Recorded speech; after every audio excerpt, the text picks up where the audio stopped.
Hi అండి, welcome to my channel. ఈ green chilli నా టెర్రస్ గార్డెన్లోనివ్వనండి. చాలా హ్యాపీగా ఉంది. చూసారా, హార్వెస్టింగ్ ఫోర్ టర్మ్స్గా నేను హార్వెస్ట్ చేశాను ఇదే ప్లాంట్కి.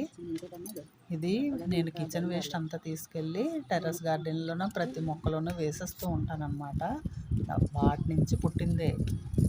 నేను స్పెషల్గా ఎక్కడి నుంచి తీసుకొచ్చి నేను వేయలేదు. ఇది చూసారా ఎన్ని ఉన్నాయంటే చాలాన్ని మిర్చి ఇచ్చిందండి ఈ ప్లాంట్. ఈ ఇంకా వేరే వేరే పాట్స్లో కూడా ఉన్నాయి, అది కూడా నేను వీడియో చేస్తాను చూడండి. 4-5 సార్లు మాత్రం నేను ఈ మొక్క నుంచే నేను గ్రీన్ చిల్లీ తీయడం జరిగింది. చూడండి ఎన్నో విపరీతంగా కాసేసిందండి. మనం రెడ్ చిల్లీ బదులు గ్రీన్ చిల్లీని ప్రతి వంటకంలోనూ కూడా వాడుకుంటే మంచిదన్నమాట. విటమిన్స్ గ్రీన్ చిల్లీలోనే ఎక్కువగా ఉంటాయి.